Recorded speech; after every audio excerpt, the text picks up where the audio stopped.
Dennis, we've known one another for over 40 years. Together, we've done a lot of business. That included some very crazy times. For the occasion of your Bentley Price Associates 35th anniversary, I wanted to do something special. I hope you enjoy this tribute, which I'm calling The Extraordinary Life and Times of Dennis Rizzo. Happy anniversary, my friend.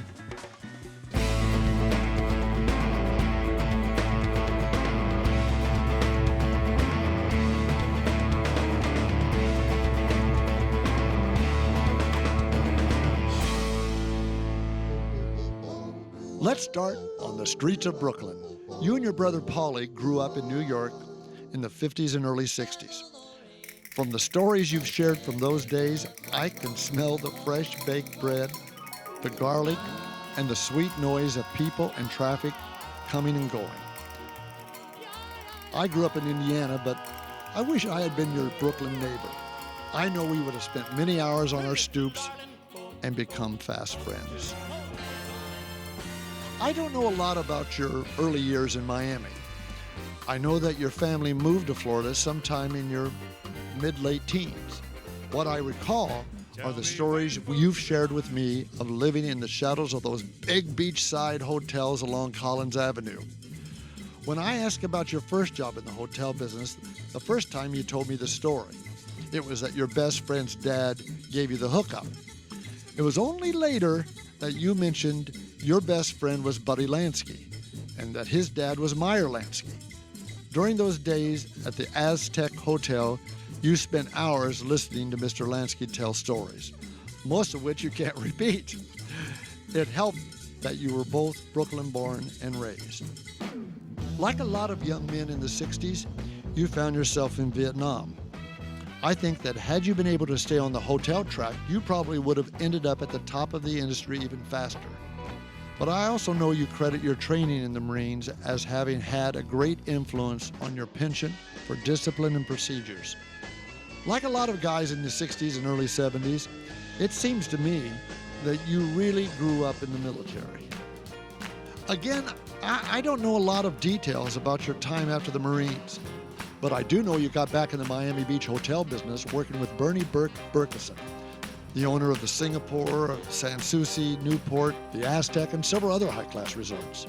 And I recall that Mr. Burke was like an uncle to you and was a major influence in educating you to appreciate fine art. Okay, flash forward a couple of years. It was your Uncle Bernie that made the call to Jay Sarno in Las Vegas and got you your first job on the Strip. This is where you and I first meet. As you've told me, you don't remember that night, but you made an impression on me. The Swingin' Lads were opening for Sarah Vaughan at the Bonanza Hotel, and we were at Jay Sarno's table after the show. You were working for Jay at Caesar's Palace and stopped by for some reason, but that's the first time we meet. 2 years later, in 1971, I'm in Hollywood up the road at my office on Kings Road, and down the hill, you were the resident manager at the Continental Hyde House on Sunset. We got reconnected when you approached me about putting Wolfman Jack on the roof of the hotel for some kind of live radio broadcast.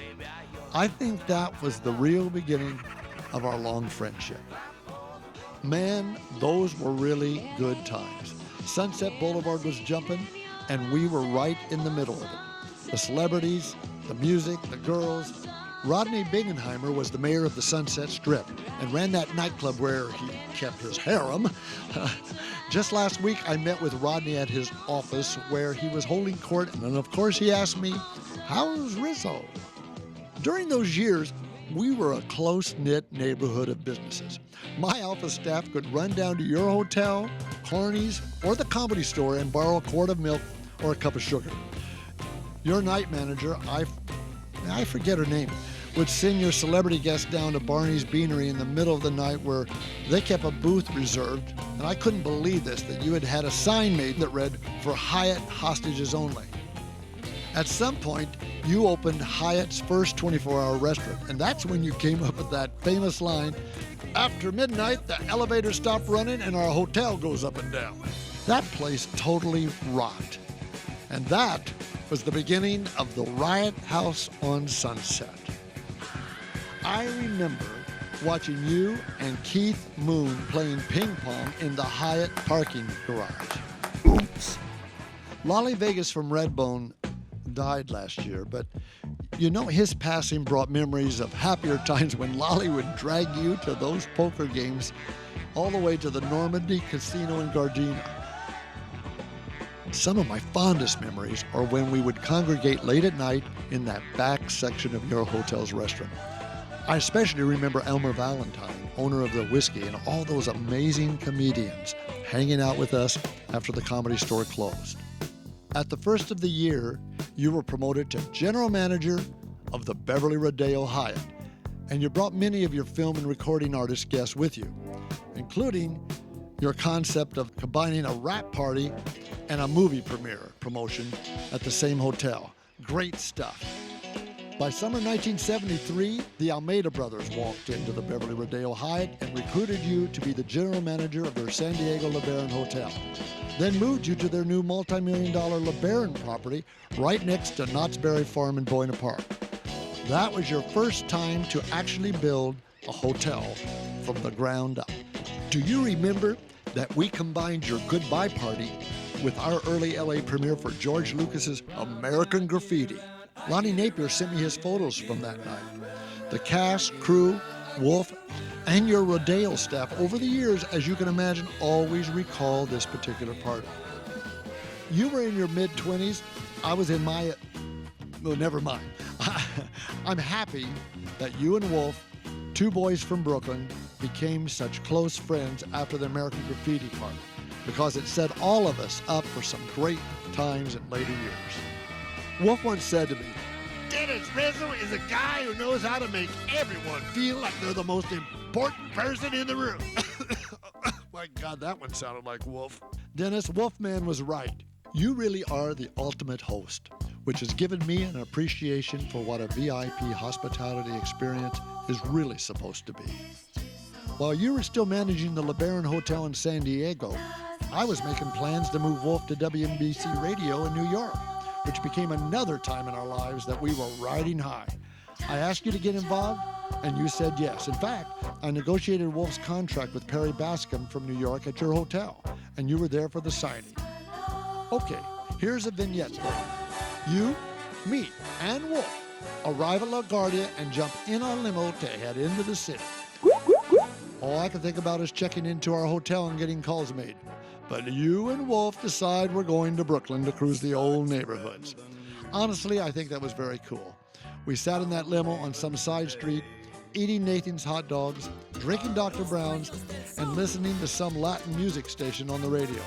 It was another very special experience and one of those moments in time you want to keep forever. Now, let's talk about my client, Joe Gerlach. You remember Joe, the guy who jumped off buildings into a sponge? Sure you do. I wanted to book him to jump from the roof of the 9-story LeBaron into a 7 by 15-foot sponge, and you thought I was crazy. But we did it, and it worked.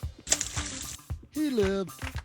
The good times we shared during the LeBaron Hotel and Knott's Berry Farm years were special.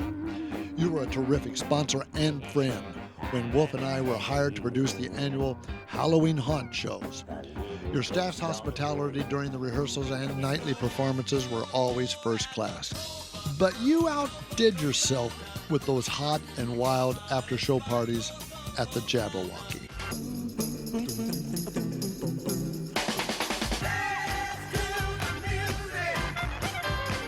Over the next few years, you continued to build your reputation, your bona fides, and then you went out on your own. Dennis, knowing how well you were doing working for the big guys in the hospitality industry, I wondered why you would want to go out solo. But over time, I grew to understand that you wanted to be one of those guys that give people a boost when you think they have what it takes. Remember the first time I asked you, who are these guys, Bentley and Price? And you said, they're just two names I made up that sounded impressive. Well, after 35 years of success, you have managed to build Bentley Price Associates into one of the leading executive search firms in the hospitality industry. Everything you do is class. You treat everyone like a big VIP, and who else these days still uses honest-to-God, real steel embossed letterhead? Nobody but you, Dennis. But that's how you roll. When you moved your company into a stable on a ranch in the Santa Ynez Valley, I'm wondering what the hell is he thinking? But you know, Dennis, I think you found the perfect mix of business and pleasure, and I envy you. The idea that you took flying lessons so that you could commute in and out of LA for business is classic Rizzo. When I drive up for your guys' night out get-togethers, I can see that you have permanently settled in Santa Ynez Valley and made a lot of friends. It's a blast for me to hang out with you and your buddies, eat food that's not on my diet. Oh, I forgot my wife's going to hear this, but drink fine wines, smoke cigars, and just do guy stuff. Dennis, your lifelong passion for the hospitality industry is probably best exemplified by the Rizzo's Las Vegas Supper Club evenings. Your movie-themed dining and entertainment events prepared by renowned executive chefs are legendary and obviously brings you a great deal of joy. I personally admired your idea of a floating nightclub, which allowed Rizzo's Supper Club to pay homage to yesterday's glamorous clubs so that they could live again. And that, my friend, is pretty cool. Now, direct from the Don Kelley Home Video Library are some highlights from the Bentley Price Associates 30th anniversary celebration.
Dennis, I've never put so much time into doing a video production and had so much enjoyment producing it. I want to thank all of your family members who helped me tell the Dennis Rizzo story. But I'm especially grateful to your late mother, Jean, for providing me with several hours of cassette recordings of her memories about life with her two sons.